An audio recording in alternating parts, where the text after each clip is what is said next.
Every child is special, and for special children, there is a name stands out, Surtaj, जहाँ पर वो हर बच्चा खास है.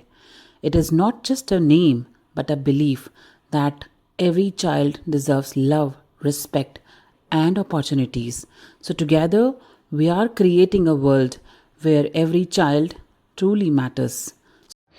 नमस्कार, मेरा नाम नरेंद्र कौर है और आज मैं एक फिर नई कहानी के साथ आई हूँ जो पीड़ा से प्रेरणा तक की कहानी है। तो आज मेरे साथ हैं राबिया जी। नमस्कार राबिया जी। नमस्ते मैम। तो राबिया जी को बचपन से पोलियो हुआ था जिसकी वजह से उनके पैर में तकलीफ है। हाँ जी, पैर में उल्टे लेफ्ट में पैर में तकलीफ हुई, पैर नहीं चलता था। तो आज हम इनसे इनकी कहानी सुनते हैं। तो राबिया जी, जब आप पैदा हुई तब आपको नहीं पता था, आपकी मम्मा को नहीं पता था, आपकी मदर को, कि आपको तकलीफ है या नहीं? मैम, जब मैं पैदा हुई थी तब मैं बिल्कुल ठीक थी, लेकिन मैम 8 महीने के बाद कुछ ऐसी हवा चली कि पैरालाइज के उस टाइम हवा काफ़ी चला करती थी पोलियो की, तो हमारे घर वालों को इतना पता नहीं था मैम। तो जब मैं पूरी 8 महीने की हो गई तो मेरे पापा मम्मी थोड़ा मुझे उठा रहे थे, रात को सही सोई और सुबह मेरे को काफ़ी बुखार था, जिस कारण मेरे पापा उठा रहे, मैं गिर जा रही हूँ। तो फटाफट मेरे पापा मुझे वही उठा के कलावती हॉस्पिटल भागे। उस टाइम में घर के आसपास 2-3 बच्चे थे, उन सबको भी पोलियो हो। हम तीनों को 3 बच्चे थे, तीनों को एक साथ हुआ मैम। कलावती हॉस्पिटल गए, वहां जाते ही उन्होंने बोल दिया कि भाई अब ये लड़की चल नहीं सकती, इसको पैरालाइज हो गया पूरे पैर में, इसका पूरे पैर में नसें ब्लॉक हो गई हैं और लकवा मर गया, लकवा टाइप का जो होता है लकवा हो गया इसको। तो मैम उसके बाद फिर पापा मम्मी ने बहुत ही परेशानी उठाई कि भाई बच्चा वैसा हो गया, अब कैसे भी भविष्य में बहुत कुछ है आगे। तो उसके बाद जब मैं 12 साल तक मैंने भैया ऐसी बैठ के चलती थी, बहुत ही इस कारण मैंने पढ़ाई छोड़ दी, क्योंकि स्कूल भी जाया करते सब मजाक बनाया करते थे, भाई ये तो लंगड़ी है, ये तो ऐसी है, क्या पढ़ पाएगी। लेकिन मैं पढ़ने में बहुत अच्छी थी, लेकिन मैं फिर भी इन चीज़ों की लोगों की बातें सुन के पढ़ाई छोड़ दी मैंने भी अपना। फिर मैंने कुछ सिलाई का काम सीखा, एम्ब्रॉयडरी का काम सीखा, जो हैंडीकैप डिपार्टमेंट होते हैं जो हम लोगों की हेल्प किया करते हैं उनसे संपर्क करा, वहाँ आना जाना स्टार्ट करा। और तब फिर उन्होंने मेरे को बताया कि भाई आप खड़े हो सकते हो। फिर मेरे पापा ने उनके ही द्वारा मेरा ऑपरेशन कराया कलावती हॉस्पिटल में। फिर मैं जाके थोड़ा खड़ी होने लग गई। उसके बाद थोड़ा बहुत पैर मूवमेंट करता है। उसके बाद मेरा फिर स्कूल वालों ने कैलिपर्स बना दिया, जो हैंडीकैप डिपार्टमेंट के लोग थे, कि भाई इससे आप अपना भविष्य में आगे अपना हर काम कर सकते हो। फिर उसके बाद ही मैं वो तब से कैलिपर पहनती हूँ और आज ये दिन आ गए, इससे ही भाई मेरी पहन के मैंने बाहर का संभाला, 2 बच्चे हैं, शादी हुई, घर परिवार सारा। आपकी शादी हुई फिर उसके बाद? मैम शादी होने के बाद, हाँ जी, 1 साल के बाद, 1 साल के अंदर में बच्चे हो गए, जुड़वा हैं दोनों बेटे मेरे। अच्छा। उस बीच में हस्बैंड एक्सपायर हो गए। कितने टाइम में हस्बैंड? मैम बच्चे मेरे 1.5 साल के थे। ओहो। 2016 में शादी हुई थी और 2018 में शिवरात्रि के दिन ही वो एक्सपायर हो गए थे मैम हॉस्पिटल। क्या रीजन था? मैम रीज़न ये था कि मैं बीमार थी और मुझे हॉस्पिटल ले गया था, जो नजफगढ़ में जाफरपुर हॉस्पिटल है, वहाँ मुझे ले गए। वहाँ ले जाने के बाद बस बुखार उतर नहीं रहा था, जिस वजह से मेरे हस्बैंड घबरा गए कि भाई 2 बच्चे हैं, दोनों दूध भी पिलाना है और इसका उतर नहीं रहा बुखार, तो इन्हें कहीं और रेफर लिखवाते हैं। तो डॉक्टर साहब का कहना था कि भाई अभी हम इसका कहीं रेफर नहीं लिखेंगे और इसको थोड़ी देर तक और भी ट्रीटमेंट चलेगा। जिस बात को लेके मेरे हस्बैंड बहुत घबरा गए कि भाई अगर ऐसा होगा तो फिर भाई कोई बात ना हो जाए, 2 बच्चे को कौन देखेगा। बस इतनी ही बात थी मैम। और उन्होंने थोड़ा सा, मेरे हस्बैंड ने गुस्से में ही थोड़ा कह दिया डॉक्टर को कि डॉक्टर साहब इसको रेफर लिखो, बस इतना ही गुस्से में। तो डॉक्टर साहब का कहना था, 3 डॉक्टर साहब थे और वो नाइट में थे। उन्होंने बोला कि भाई पहले हम आपका ट्रीटमेंट करेंगे, बाद में हम करेंगे राबिया का। इस बीच में मैम उन्होंने थोड़ी सी ड्रिंक कर ली थी टेंशन के मारे कि भाई अभी क्या होगा नहीं होगा। तो डॉक्टर साहब को लगा कि पी के उल्टी सीधी बातें कर रहा है, जिस वजह से डॉक्टर साहब ने थोड़ी देर उससे उनको कंप्लेन करा, थाने में ले गए। फिर वो थाने से वापस आए। थाने से वापस आने के बाद फिर मैं बिल्कुल ठीक थी। फिर मैंने उनको बोला कि अभी थोड़ी देर में छुट्टी हो जाएगी, फिर चलते हैं हम। उस बीच में मैम डॉक्टर साहब ने मेरे हस्बैंड को अंदर आने नहीं दिया और बाहर से बाहर ही उन्हें ड्रेसिंग रूम में खींच लिया गया। 4-5 लोग थे और मैम उन्हें बहुत बुरी तरीके से मारा, जिस वजह से मैम उनकी आंतें अंदर की काफी फट चुकी थी। किस चीज से मारा उन्होंने? मैम गलत इंजेक्शन लगा दिया, पेट वेट के घूसे, और मैम इस शर्ट के सारे बाजू ऊपर कर रखे थे। और मैम मेरा उस टाइम मेरे भाई मौके पे मेरा भतीजा भी था, तो उसने आके बताया कि चाची अंदर जाके देखो चाचा के साथ क्या हो रहा है। मैं अपने घुटने पे हाथ रख के, कैलिपर्स उस टाइम पहन नहीं रखा था, घुटने पे हाथ रख के धीरे धीरे जाके देख रही हूँ कि वो 3-4 लोग अंदर उनको बुरी तरीके से मार रहे थे। तो मैंने जल्दी से गेट बजाया कि भाई क्या हो रहा है। तो देखा तो 3-4 डॉक्टर बहुत इतना बुरी तरीके से मारा है कि उनके एक पैर वो स्टेज होता है ना मैम, एक पैर नीचे लटका था उनका और एक पैर ऊपर ऐसे ब्लड आ रहा था। उस बीच में मेरी छुट्टी कर दी गई कि भाई राबिया की छुट्टी हो गई, आप जा सकते हो। तो छुट्टी की जो बात थी मैम, अगर ये छुट्टी पहले कर देते तो ऐसी तो नौबत नहीं आती। बिल्कुल नहीं या आती। वो अगर किसी ने ड्रिंक कर रखा था, उन्होंने कर रखा था, लेकिन डॉक्टर ने तो नहीं कर रखा था ना मैम। उन्हें 2-3 थप्पड़ मार के बाहर बैठा देते, हाथ पैर ही तोड़ देते। लेकिन मैम ऐसे किसी को भाई जान से मार देना, ये तो बहुत ही गलत है मैम। ये तो बिल्कुल जस्टिस के खिलाफ है और उसके बाद नाइंसाफी है। और मैम उसके बाद फिर मैंने जल्दी से फटाफट हम अपने हस्बैंड को लेके, बुरी हालत में मेरे बड़े भाई साहब है, उन्हें भी कॉल करा कि भैया आ जाओ, आप इनको ले चलो, बहुत ज़्यादा लड़ाई हो गई है। वो बुरी हालत में उनको लेके आए। मैं फिर बस से आई घर पे। घर आते ही मैम 1-2 घंटे के बाद उनका दर्द ना काफ़ी उखड़ गया पेट का, और वो बुरी हालत में थे। वो मेरे को बार बार कहते हैं राधिका भाई को बुला दे। फिर मैंने बड़े भाई साहब को बुलाया, फिर उनको फटाफट बाइक पे ले जाके हमारे घर के पास नज़दीकी एक सेंटर पड़ता है, हेल्थ सेंटर, वहाँ गए जल्दी से। वहाँ जाके इमरजेंसी में डॉक्टर साहब ने 3-4 इंजेक्शन लगाए और उन्होंने क्लियर कर दिया कि भाई इनकी ना कहीं चोट वोट लगी, दर्द नहीं रुक रहा, पेट सूजता जा रहा है। उन्होंने काफ़ी मेरे से रिक्वेस्ट करी, आप बताओ क्या बात थी, और मैं बता नहीं थी डर के मारे कि भाई इनको मारा पीटा है, कि भाई क्या पता इनका ट्रीटमेंट ना हो मैम। तो इस बीच में मैंने जब उन्हें बताया तो उन्होंने बोला ऐसा है, अभी 3 इंजेक्शन लगा दिए, इनका कंट्रोल नहीं हो रहा, आप ऐसा करो दोबारा, अब दर्द हो ना तो इनको दोबारा वहीं उसी हॉस्पिटल में ले जाना। फिर मैं घर आने के बाद में फिर बहुत ज़्यादा टेंशन हो गई, भी ऐसा हो गया, अब क्या करें नहीं करें। फिर तो दोबारा मैम हेल्थ सेंटर दोबारा जाफरपुर में गए जहाँ लड़ाई हुई थी। वहाँ जाने के बाद फिर उस टाइम में एक और भतीजा था मेरा, 2 भतीजे थे, एक तो एक्सपायर हो गया है और एक अभी है। तो उन्होंने बोला कि भाई चाची आप मत जाओ, हम लोग जा रहे हैं। उन्होंने 1-2 घंटा ट्रीटमेंट कराया उनका, रात को एडमिट किया और सुबह तक कुछ भी जवाब नहीं आया। तो मैं अपने सुबह 7 बजे अपने बच्चों को लेकर जल्दी भागी कि भाई कोई जवाब नहीं आया, अभी तो क्या बात हुई। वहाँ जाके देख रही हूँ कि डॉक्टर साहब सारे बैठे, और जब मैंने बोला रिक्वेस्ट करा सर नाइट में जो डॉक्टर साहब थे उन्होंने ऐसी ऐसी बात, ये बात हो गई थी, तो उन्होंने क्लियर कह दिया था इनके पेट की आंतें फट चुकी है। आप चाहो तो भाई इनको, अगर आपको अपने हस्बैंड से भी लगाव है, प्यार है। आपने पुलिस केस नहीं किया? नहीं मैम, पुलिस वाले ने किसी ने सुना नहीं, पुलिस स्टेशन भी गए तो उन्होंने कुछ नहीं वो लिखा, कुछ वो नहीं किया, कह रहे ड्रिंक करके उल्टा बोल रहा था। उन्होंने मतलब पुलिस वाले और डॉक्टर साहब की पहले ही बहुत सी बातें हो रही थी। हाँ जी, ये भी मैम इस तरीके के हालात हो गए थे। फिर जब मैंने बोला कि नहीं मैं तो भाई रेफर करोगे, मैं नहीं जाऊंगी, क्योंकि मेरे हस्बैंड को यही मारा पीटा गया है और मेरे भी जुड़वा बच्चे हुए यहाँ पे हुए। ये हॉस्पिटल बहुत ही अच्छा हॉस्पिटल है, ऐसे कैसे कहीं और आप रेफर लिख रहे हो? क्योंकि उनको ये पता था कि भाई हमने उसकी गलत जगह मार दी और वो बचने वाला नहीं है। अच्छा। उन्होंने थोड़ी देर में मुझे बोला कि आप जल्दी भागो। मैंने कहा सर मैं नहीं जाऊंगा, आप एम्बुलेंस बुलाओ। एम्बुलेंस बुलाया, उसमें एक और हैंडीकैप डॉक्टर था, उनकी क्या बातचीत थी। मैंने कहा सर एक जने को भेजो हमारे साथ। वो हमारे साथ बैठे और मेरे हस्बैंड की नली वली लगा दी गई थी। मैं उनको लेके दीनदयाल हॉस्पिटल भागी। आधे रास्ते में वो डॉक्टर साहब उतर गया कहीं, जो हैंडीकैप डॉक्टर साहब थे उतर गए, और वहाँ जाके मैं इमरजेंसी में फटाफट लेके गई। फिर एक्सरा वैक्सरा करा, बहुत सारी जांचें करी। फिर रात हो गई थी, 8 बज गए थे। 8 बजे के आसपास उनको उसमें ले गए थे, एक्सरा करते मैम वो स्किन का, कि भाई अंदर की कौन सी आंतें फटी है। वहाँ लेकर गए। वहाँ ले जाने के बाद उनको 1 मिनट में ही जैसे ले गए, और मैं बाहर कैलिपर उतार के बैठी थी कि अभी तो टाइम लगेगा। मैं उतारी भी नहीं थी कि उनको बाहर निकाल दिया गया। बोलते इनका बीपी हाई होगा, इनका ऑपरेशन नहीं हो सकता अभी। फिर मैं बहुत वेट करती रही, चलो भाई नहीं हो रहा, क्या पता 1-2 घंटे के बाद फिर ट्राई करूंगी। उस बीच में मैं और मेरे हस्बैंड भी थे, बड़े भाई साहब ये सारे बाद में आए हुए थे।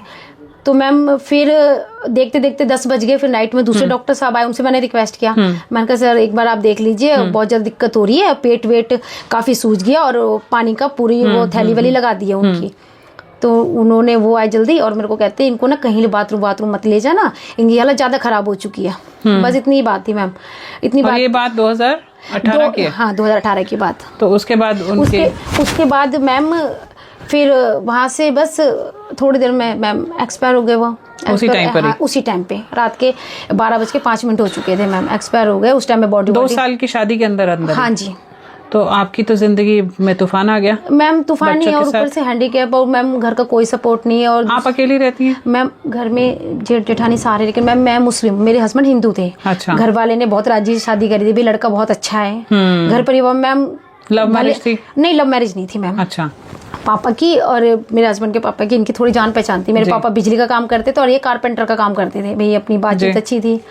तो फिर मुझे भी लगा भाई कोई बात नहीं, ज़रूरी नहीं है कि अपना धर्म में ही हर चीज़ अच्छी मिलती है, ऐसा नहीं होता, इंसानियत भी कुछ होती है और कोई बात नहीं।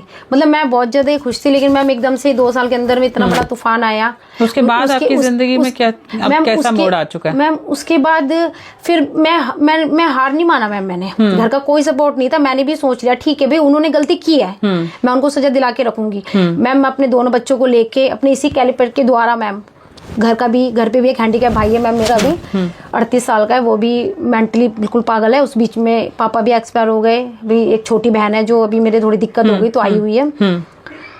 बस मैम फिर घर वालों ने कह दिया नहीं चले जाओ शादी कर लो, हम इसे रख लेंगे, अब तू फ्री हो गई, अलाने फलाने बहुत से इलाज चलने लगा है, बहुत ने बहुत कुछ बोला, इसकी दूसरी टांग भी तोड़ दी जाएगी, ये है वो। लेकिन मैम सबसे ज्यादा भरोसा मुझे ऊपर वाले पे था कि ऊपर वाले से बड़ा कोई नहीं होता, कोई बात नहीं, अगर मैंने गलती की तो मैं भुगत रही हूँ ठीक है, लेकिन जिन्होंने बेवजह किसी को मारा है ना उसको तो मैं सजा दिला के रहूंगी।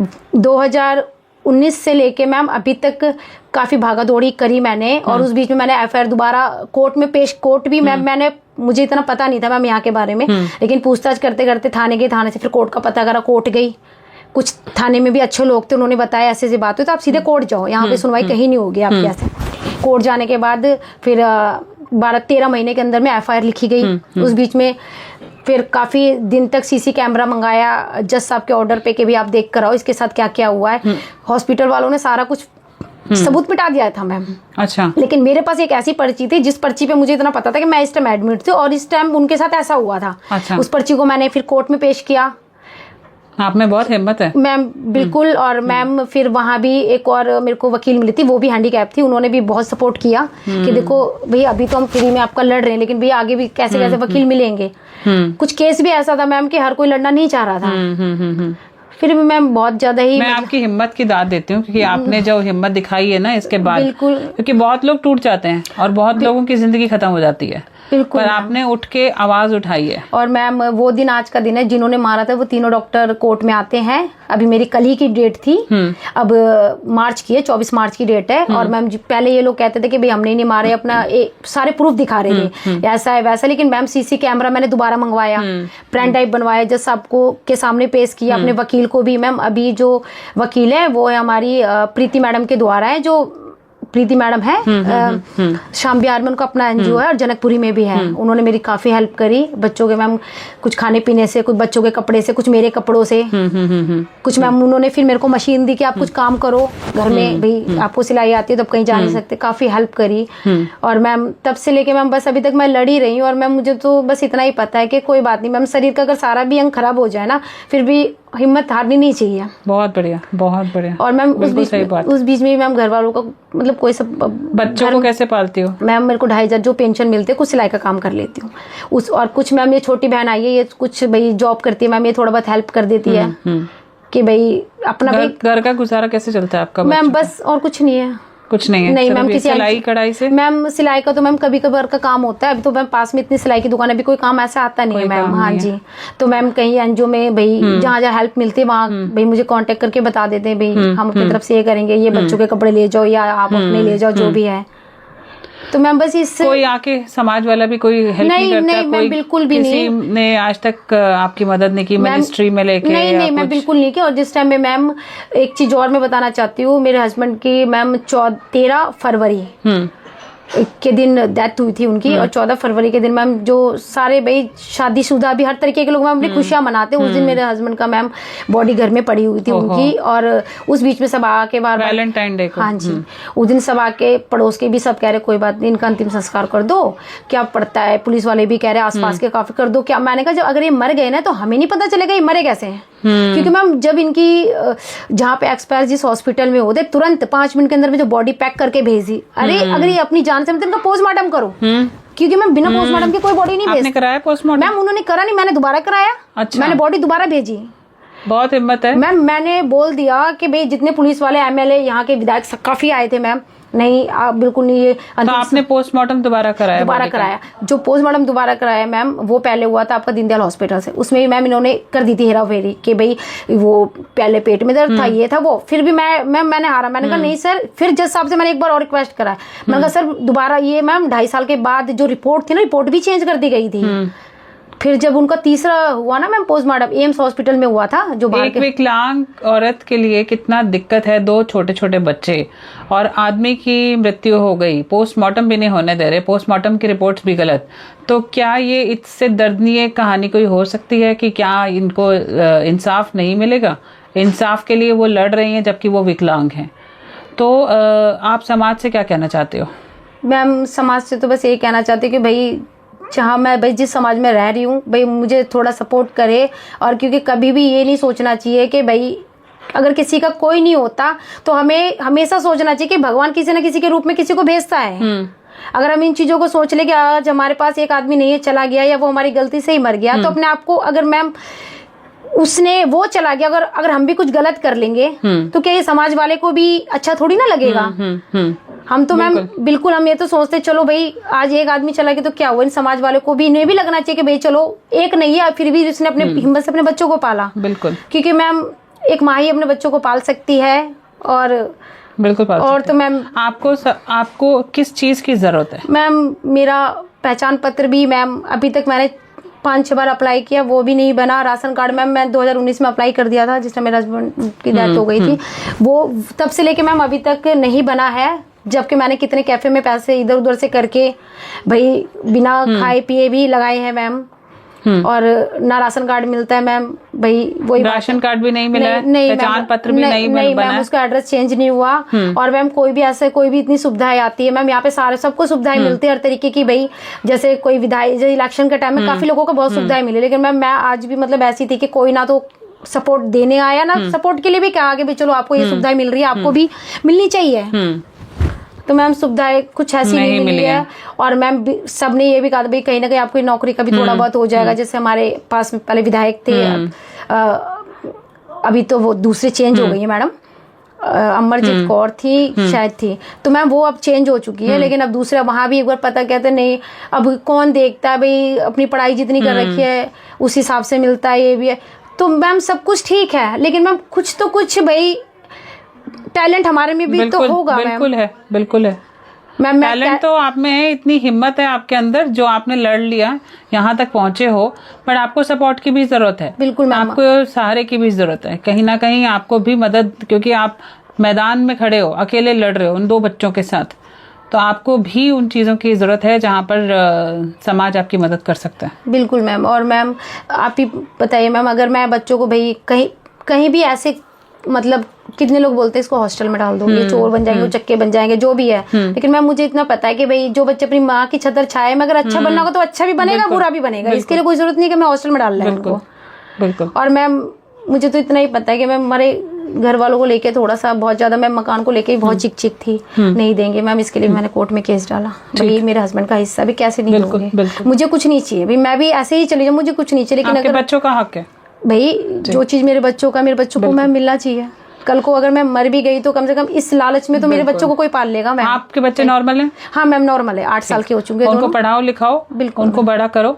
मैं आपकी जरूर कोशिश करूंगी कि मेरी आवाज़ आपकी आवाज़ आगे तक पहुंचे, और जितनी मदद हो सकी होगी मैं आपकी कोशिश ज़रूर करूंगी कि आपको कुछ ना कुछ नौकरी मिले, और किस तरीके से आपका मदद किया जाए उसके बारे में मैं ज़रूर आगे मदद के लिए आगे बात करूंगी। जी मैम, तो शुक्रिया। इस के साथ मैं आपसे इजाज़त चाहती हूँ।